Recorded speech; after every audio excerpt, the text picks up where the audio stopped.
Bem-vindos ao programa de atualização em oncologia da AFIA. Hoje teremos um episódio muito especial sobre duas grandes atualizações de 2025 no carcinoma hepatocelular.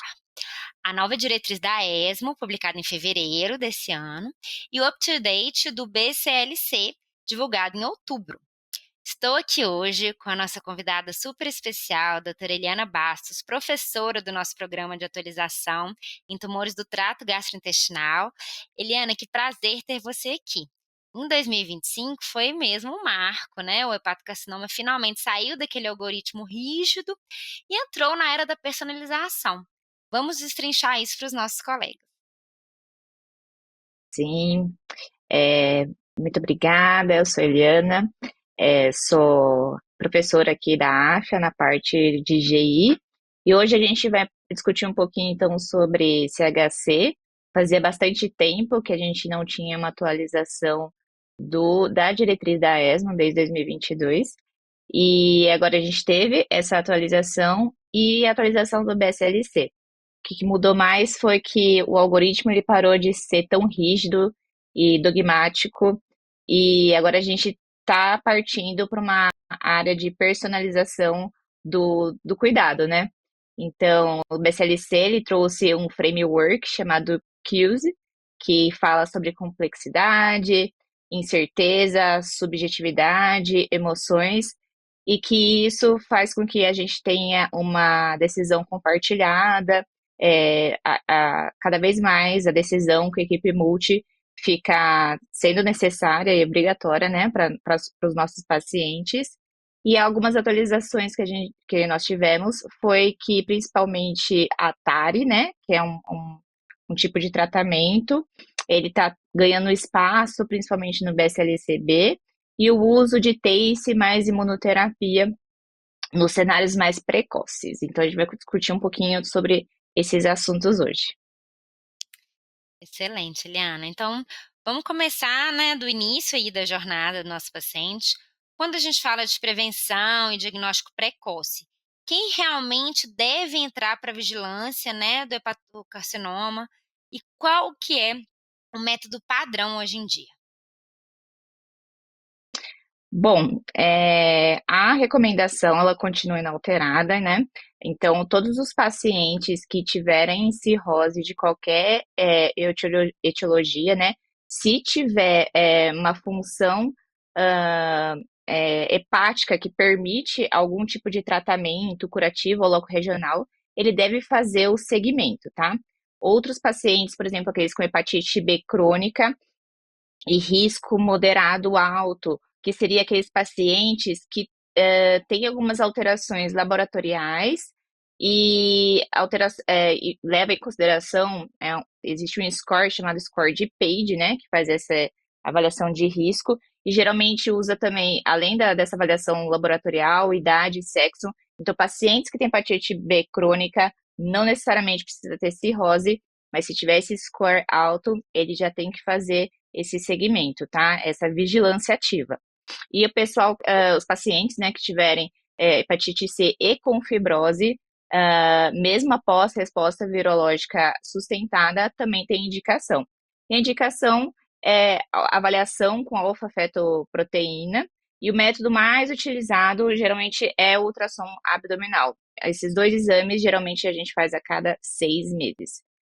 Porém, na prática, assim, se a gente tem disponibilidade, é importante a gente lançar mão de exames um pouquinho mais específicos, por exemplo, a tomografia, a ressonância multifásica, que podem nos ajudar junto com a avaliação da fetoproteína a cada 6 meses. Eu prefiro, pessoalmente, a ressonância, porque você diminui um pouco de radiação no paciente, né? E porque o paciente ele ainda está em vigilância, ele ainda não está com neoplasia ativa, e com neoplasia a gente sabe que ele vai fazer várias tomografias durante o tratamento. Então, poupar um pouquinho de radiação. E a biópsia líquida não é recomendada. Ótimo.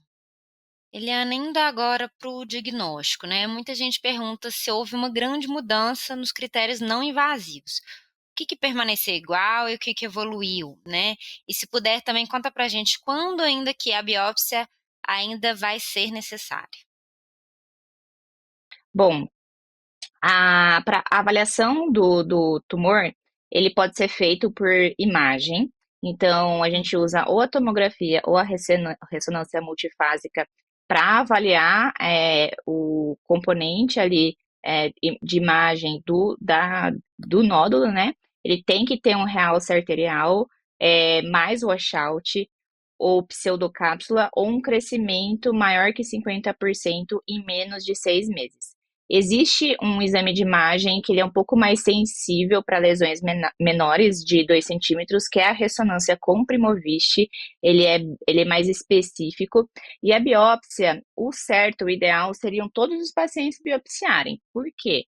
Porque quanto mais a gente tem essa avaliação é, histológica, isso ajuda muito a gente, principalmente para avaliar que toda a oncologia está cada vez mais caminhando para avaliação molecular e terapia-alvo, entendeu? Então, para mim, todo mundo Hum, tem que biopsiar, mas pelas diretrizes, os pacientes que não têm cirrose, ou não tem fator de risco conhecido e desenvolveu um nódulo parecido com CHC, você vai ter que biopsiar para saber se aquilo lá realmente é CHC, ou aqueles pacientes que vão iniciar um tratamento sistêmico, ou seja, aqueles pacientes já com BSL-C C ou às vezes até o B, e pacientes que têm uma histologia mista, o ideal seria fazer o NGS.